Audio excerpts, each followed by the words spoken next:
Alhamdulillah,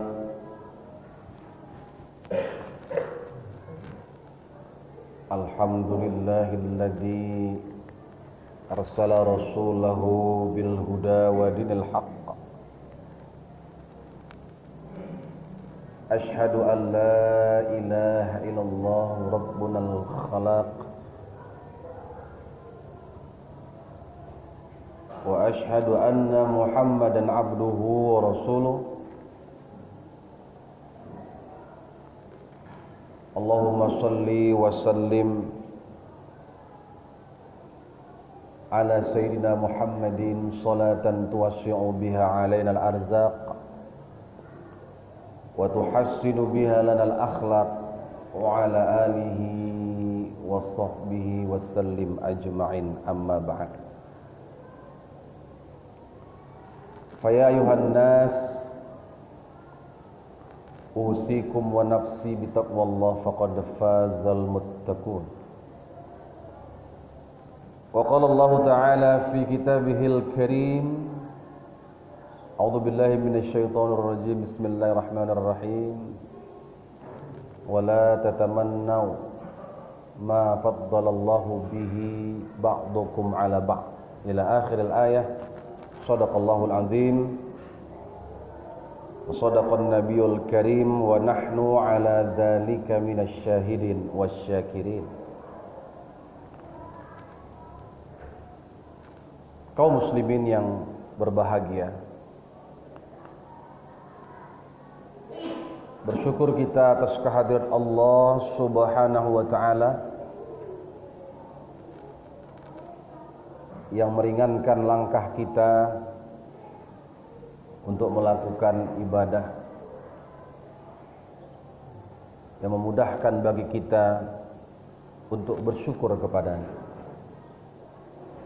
Semoga kesyukuran kepada Allah Subhanahu wa taala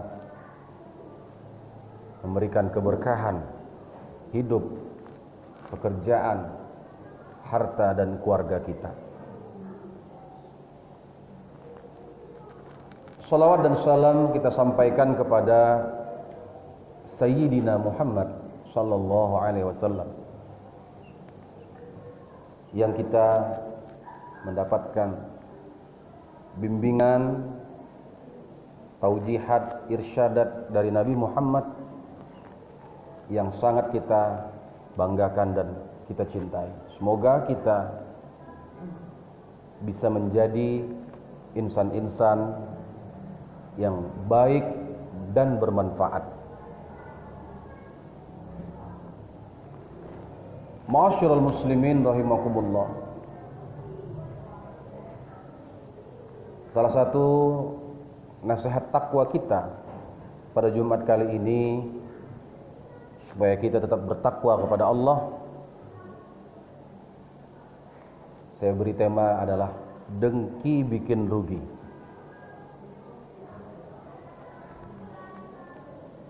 Akhir tahun, bulan Desember 2021 ini tentunya banyak sekali kejadian, peristiwa, ataupun segala hal yang tercipta di antara kita. Kita harus terus mereformasi sikap yang ada di dalam diri kita ini, dari yang tidak baik menjadi baik, dari yang baik menjadi yang lebih baik.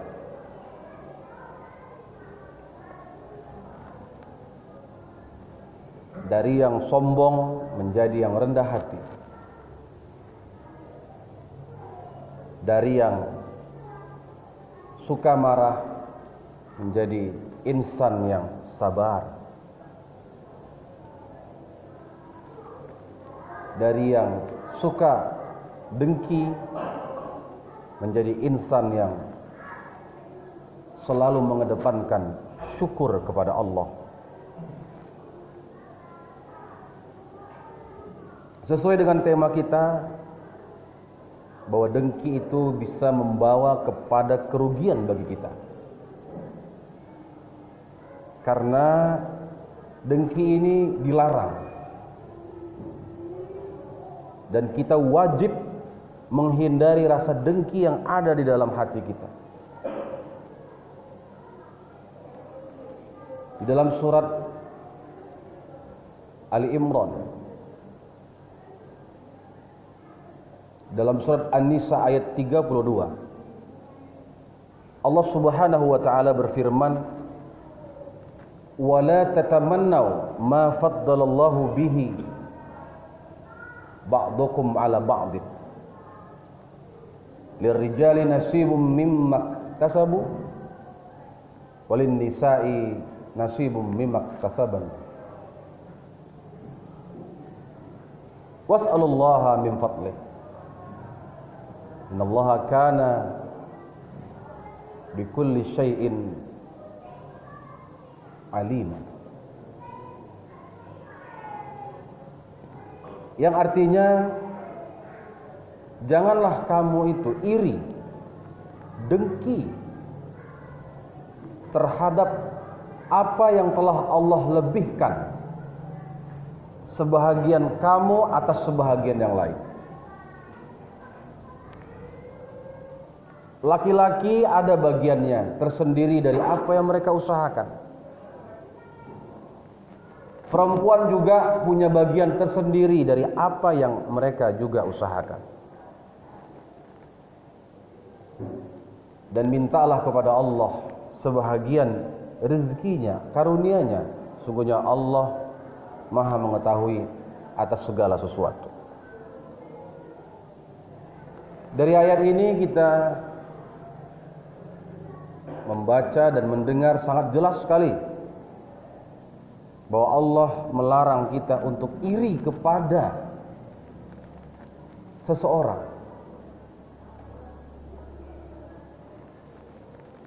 Yang biasa di dalam Islam, dengki atau iri itu disebut dengan hasad atau hasud.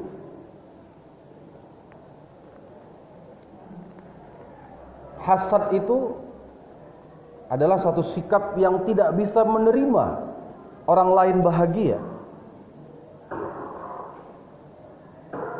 dan senang sekali melihat orang lain menderita. Itu hasad atau kedengkian. Jadi Allah pesankan jangan kalian dengki dengan rezeki orang lain.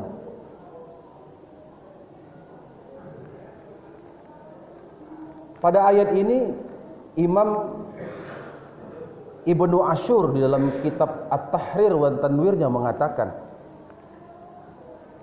dengki itu adalah ayyatamanna zawala ni'matin 'anil ghair. Dengki itu dia sangat-sangat menginginkan nikmat orang lain itu hilang dari diri orang tersebut. Kan jahat itu. Jadi kalau orang lain dapat nikmat, hancurkan ya Allah. Orang lain beli ini, beli itu, gagalkan ya Allah. Ini penyakit hati yang sangat berbahaya bagi kita sendiri kalau ada yang mengidap kedengkian itu.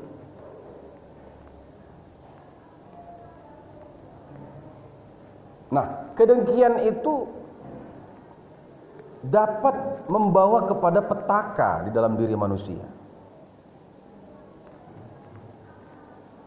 Dan juga bisa membawa petaka bagi orang lain, hati-hati. Ini yang di dalam Islam itu disebut dengan penyakit ain. Yang penyakit ain ini bahaya ini. Dia dengki, kalau dirinya saja yang hancur nggak apa-apa, tapi dia menghancurkan orang lain. Rasulullah sudah mengingatkan tentang penyakit ain ini. Al-ainu haq. Penyakit ain, penyakit mata jahat itu nyata ada. Lau kana syai'un sabaqal qadara. Kalaulah seandainya ada sesuatu yang dapat mendahului takdir. Itulah dia ain itu.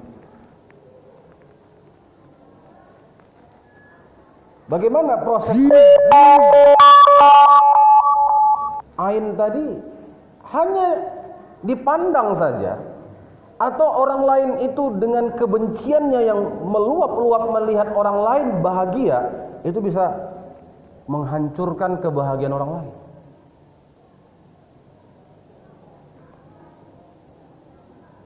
Misalnya, saking gembiranya karena istrinya hamil, sementara ada mungkin yang lain dengki, iri, yang juga belum punya anak. Dia memandang orang yang sedang hamil itu sinis, anaknya bisa keguguran. Itulah ain tadi. Kita nggak bisa berbuat apa-apa dengan orang yang sudah mengidap stadium 4 penyakit dengki yang akut ini, kecuali kita berdoa kepada Allah dan kita tidak merespon sesuatu hal yang negatif dari mata jahat negatif seseorang.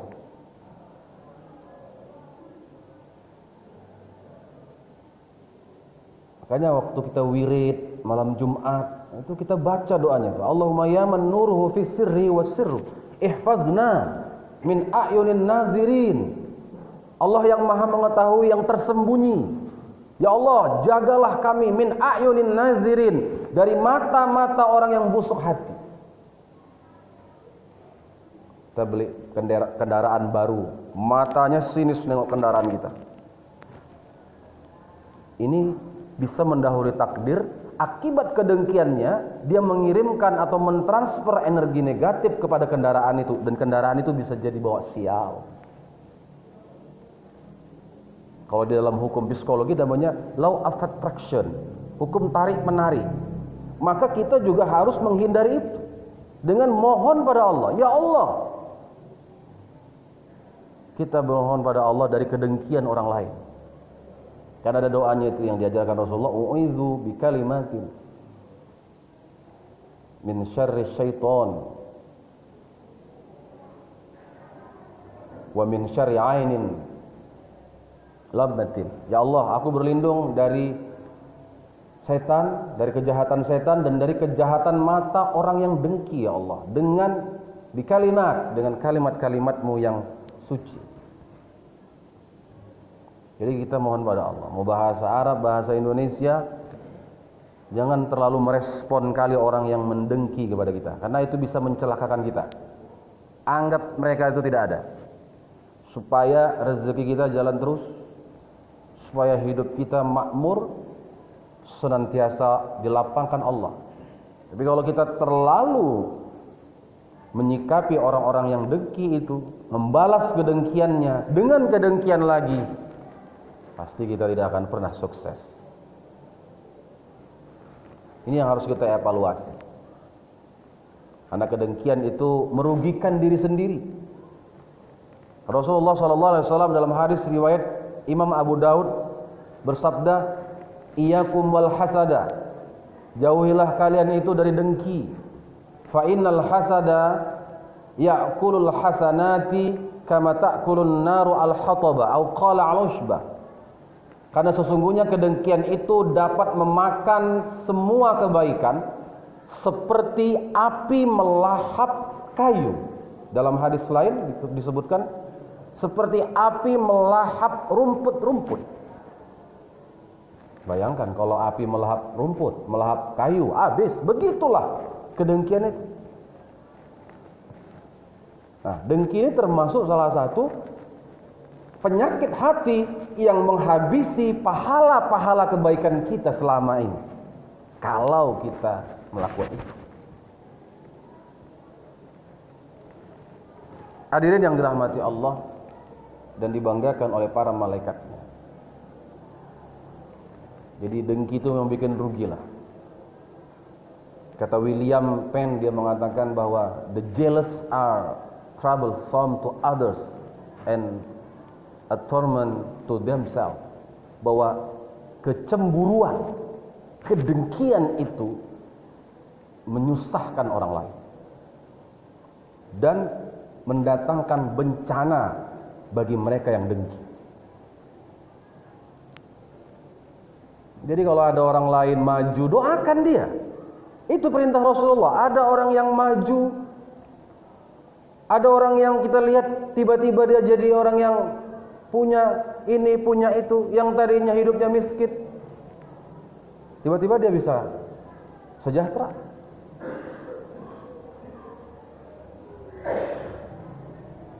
Biarkan orang lain maju, kita ya mohon pada Allah. Was'alullaha min fadlih. Mohon pada Allah sebahagian rezekinya. Jadi Allah tak menyuruh kita untuk iri, tapi Allah suruh kita minta pada Allah rezeki kita. Sudah ada bagian kita diberikan Allah. Minta. Karena kedengkian itu membuat diri itu stres. Lihat orang lain maju, tetangga beli sepeda motor, demam. Makin meningkat level rezekinya, beli mobil, opname di rumah sakit, beli rumah, meninggal. Ada yang seperti itu. Nah, Nabi Muhammad SAW mewanti-wanti itu. Dalam hadis riwayat Ibnu Adi, Nabi Muhammad pernah bersabda bahwa al-ain, ya, mata jahat yang penuh dengan kedengkian itu, tudkhilur rajula al-qabra, dapat membuat seseorang itu masuk ke dalam kubur. Artinya gara-gara dengki itu orang bisa mati. Wa tudkhilul jamala al-qidra, dan membuat seekor unta bisa masuk ke dalam kuali. Wah, apa ini maksudnya? Kuali kan kecil, kok bisa unta masuk ke dalamnya? Ini hanya bahasa majas saja. Artinya apa? Hal-hal yang tak mungkin bisa jadi mungkin gara-gara dengki itu. Itulah dia. Makanya kita berlindung kepada Allah. Allah turunkan surat Al-Falaq. Al-Falaq, Qul a'udzu birabbil falaq. Karena setiap di antara kita ini akan selalu ada orang-orang yang dengki kepada kita, yang tidak ingin kita maju, yang tidak ingin kita sukses. Maka mohon pada Allah supaya kita diselamatkan, karena ini perkara yang halus sekali. Kita nggak tahu gaib datangnya bencana itu kepada diri kita. Sebelum datang, tolak takdir itu dengan doa kita, karena doa itu dapat menangkis takdir. Hadirin yang dirahmati Allah dan dibanggakan oleh para malaikatnya. Jadi mari kita merenungkan untuk tahun-tahun yang akan datang ke depan. Pelihara hati kita, pelihara jiwa kita. Saya diajarkan guru saya, kita tidak perlu mendengki orang lain. Kalau kita punya sikap 3 hal ini saja, maka kita adalah orang yang kaya raya. Apa itu yang pertama? Bisa berbagi kepada orang lain dengan bijaksana. Jadi kita bisa berbagi, bisa membantu orang dengan bijaksana. Itu kita kaya. Bukan berapa jumlahnya, mau nggak berbagi. Asal sudah mau berbagi, kayalah kita. Yang kedua, orang yang kaya raya itu adalah orang yang dia selalu cukup untuk nafkah hariannya. Jadi kalau hari ini bisa makan, besok bisa makan, kaya kita itu. Udah kaya kali gitu. Jadi ngapain lagi dengki sama orang lain? Tak perlu kita iri. Jangan sampai-sampai kita untuk mengesankan orang lain. Kita beli ini, beli itu supaya orang lain wah terkesan sama kita, kita berhutang. Nah, itulah dia dengki dari itu. Bahayanya dengki. Meracuni kolbu, membuat hidup kita bermasalah. Stres berkepanjangan. Pada akhirnya bisa membawa kematian. Jadi kalau kita bisa mencukupi harian, kita sudah kaya raya. Kemudian yang ketiga, nah ini yang sangat biasa, sederhana tapi harus kita kuatkan dalam hati kita, yaitu orang yang kaya raya itu adalah orang yang tidak jadi beban bagi orang lain, nggak menyusahkan orang lain. Sederhana deh. Jadi kalau kita nggak pernah nyusahkan orang, tak nyusahkan orang tua kita, nggak menyusahkan saudara-saudara kandung kita, nggak menyusahkan sahabat kita, kaya lah gitu ya. Tapi kalau kita udah menyusahkan orang tua, menyusahkan saudara kandung, menyusahkan saudara-saudara kita, tetangga kita, sahabat kita, miskin lah gitu. 3 itu saja. Mau berbagi, cukup kebutuhan harian, tidak jadi beban bagi orang lain. Kalau ini kita punya 3 ini, selamatlah kita dari dengki dan iri kepada orang lain. Insyaallah. Mudah-mudahan bermanfaat. Barakallahu li wa lakum fil Qur'anil azim wa nafa'ani wa iyyakum bima fi minal ayati wa dzikril hakim wa taqabbal minni wa minkum tilawatahu innahu huwal ghafurur rahim.